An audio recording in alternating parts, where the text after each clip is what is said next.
Assalamualaikum warahmatullahi wabarakatuh dan berjumpa lagi kita di dalam rancangan Kisah Seram Netizen. Jadi sempena orang kata apa, bulan September ni aku nak buat mulai bulan September ni aku nak buat style baru lah pula dalam penyampaian cerita seram aku untuk Kisah Seram Netizen ni. Okay, tidak lagi dalam bentuk podcast tapi dalam bentuk video, di mana adanya aku di depan korang untuk menceritakan kisah-kisah seram.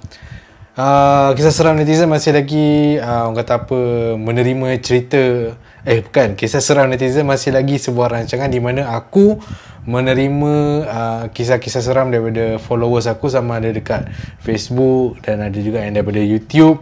Okay, siapa yang nak share cerita seram melalui Facebook, aku ada letak link kat ruangan description. Korang klik link Facebook aku tu dan korang boleh message kat aku cerita seram korang. Dan kalau siapa yang nak hantar melalui email pula, aku ada letak address email aku juga dekat ruangan description. So korang boleh hantarlah kisah seram korang. Jadi untuk hari ni, kisah seram aku datang daripada seorang akak ni. Dia menggelarkan diri dia sebagai Kak Min lah, Kak Min. Okay, Kak Min ni dia nak share satu pengalaman seram dia masa dia tinggal kat rumah seorang-seorang, dan masa tu pula dia tengah cuti. Okay, dan ada gangguan yang telah berlaku kepada dia. Okay, cerita dia mula dia macam ni Kak Min ni kata masa tu dia tengok jam pukul 9, baru pukul 9 malam, dan dia dah rasa mengantuk gila dah. Padahal petang tu dia dah tidur kan, dah tidur lama, dah sejam lebih katanya dia tidur. Tapi pukul 9 tu dia dah ngantuk gila. So dia layan Facebook, dia layan media sosial, dia layan TV, semata-mata tak nak bagi orang kata apa mengantuk Tapi mata dia duk terlelap juga. Okay, orang kata apa, tertutup juga kan. So pukul 10 malam dia pun decide untuk masuk bilik dan tidur. Okay, so masa dia masuk bilik, masa dia nak tidur tu, dia sebenarnya dia ni tengah tunggu panggilan daripada suami dia. Kak Min ni sebenarnya dia wife nombor 2 isteri kedua. Dan suami dia ni tidur dekat rumah isteri pertama, dan suami dia pula berjanji nak call sebelum tidur kan. So dia tunggulah kejap, Kak Min ni tunggulah. Dan ceritanya Kak Min ni pun dia dah pernah kahwin dan dia ada anak, tapi anak dia tak tinggal dengan dia, tinggal pula dengan bekas suami. So that's why Kak Min ada kat rumah tu seorang-seorang je. Okay, tunggu sambil layan Facebook kan. Suami dia tak call sampai pukul 11 malam. So Kak Min pun rasa macam, apa ni dah pukul 11 malam tak call ni kan. Dia pun macam marah kan. Dia marah, dia tutup dia punya, dia bukan tutup, dia silent dia punya phone. Sebab dah pukul 11 malam, dia pun dah mengantuk gila. So dia tak nak orang ganggu dia, dia tak nak husband dia ganggu dia. Buat janji nak call tapi tak call. So dia pun silent, dia letak tepi dia punya phone, dia baring. Lepas tu tertidur. Tengah tidur, dia pun tak sedar dah berapa jam dia tertidur. Tiba-tiba dia dengar bunyi bayi menangis dalam rumah dia. Dia dengar bunyi bayi menangis dalam rumah dia, sedangkan rumah dia ada dia seorang saja, anak-anak dia semua tak ada, suami dia semua tak ada. Okay, dia dengar bayi menangis dan dia buka mata. Masa tu dia tengah baring lagi, tapi dia dah buka mata sambil dia terfikir, tu bunyi baby menangis tu. Tapi rumah aku tak ada baby kan, macam mana ada baby menangis pula. Lepas tu yang kata apa, ni bilik dia dah tutup lampu sebelum dia tidur tu dah tutup lampu, dah gelap. Dia boleh rasa macam ada orang bangun tau. Macam kita kan, kalau kita tidur kat katil kan, kita boleh rasa macam orang bangun daripada katil tu. Dia rasa macam ada orang bangun daripada katil tu. Lepas tu dalam sama-sama gelap tu, dia boleh nampak macam bayang-bayang macam bayang-bayang orang tengah bergerak. Dia nampak bayang-bayang tu macam suami dia.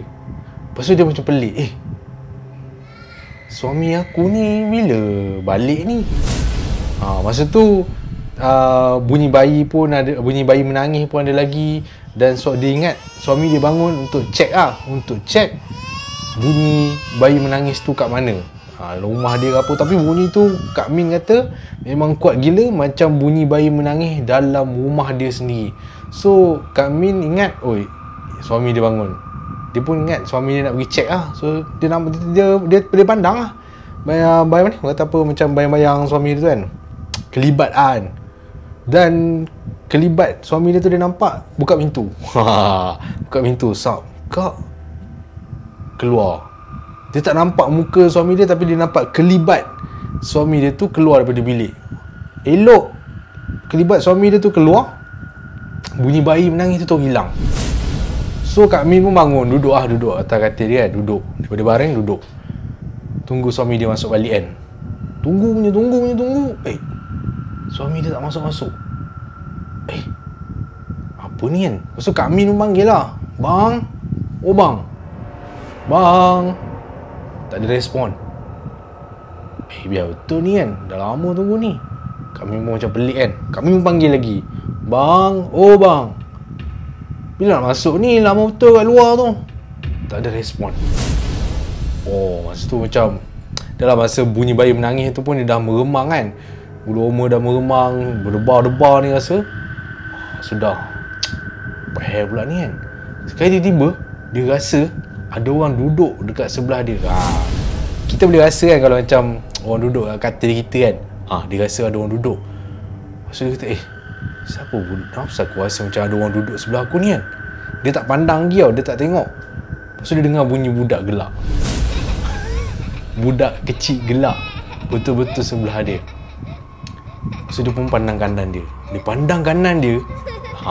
Masa tu dia nampak, kata apa, bentuk shape budak perempuan, rambut hitam tapi pakai baju gaun merah. Okey, tengah duduk betul-betul sebelah dia, duduk gelak-gelak je. Duduk gelak-gelak. Kak Min masa dia tengok budak tu, dia terkaku. Dia tak tahu rupa muka budak tu macam mana, sebab budak tu tak toleh kat dia langsung. Cuma budak tu just membelakangkan dia dan cuma tergelak-gelak, macam budak kecil kan. Tapi gelak budak kecil bila kau sebenarnya seorang-seorang dalam rumah, kau mesti akan rasa seram punya . So Kak Min pun macam, ini bukan budak ni, ini mesti benda tu. Kak Min tu dah cuak gila. Memang dia macam froze, kaku lah. Kata apa, jadi batu kat situ sambil tengok budak tu, terkejut. Tapi Kak Min tiba-tiba dia macam dapat satu keberanian. Dia azan, dia melaungkan azan. Dia kata, yang Kak Min cerita kat aku, dia kata dia laungkan azan macam Bilal kat masjid. Kira macam siap berlagu bagai lah. Sambil tutup mata. Masa tu dia dah takut gila kan. Dia laungkan azan daripada awal sampai habis, dia laungkan azan. Dan kemudian dia buka mata dia perlahan-lahan. Bila dia buka mata perlahan-lahan, dia tengok budak yang duduk sebelah dia tu dah tak ada. So Kak Min pun apa lagi, dia melompat turun daripada katil dia, buka lampu. So bilik dia jadi terang benderang. So malam tu dia tidur dalam keadaan yang terang benderang lah. Dia kata memang susah gila lah dia nak tidur pada malam tu kan. Tapi nak buat macam mana kan, sebab dia dah cuak gila, dia dah takut gila kan. So nak tak nak, dia memang kena tidur dalam keadaan yang terang benderang lah. Dan dia pun tak sedar bila yang dia terlap. Sebab masa dia nak tidur, dia nak dapatkan proses untuk tidur balik tu, dia duk terfikir-fikir kan, bunyi bayi menangis tu datang daripada mana. Lepas tu mana hilang, kata apa, kelibat suami dia tu kan. Siapa sebenarnya kelibat suami dia tu?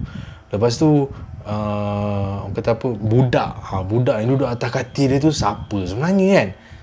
Dia tertanya-tanya sendirian pasal benda-benda yang muncul kat depan mata dia tu. Walhal dia tu duduk seorang ke dalam rumah tu. Itu yang dia goyang tu.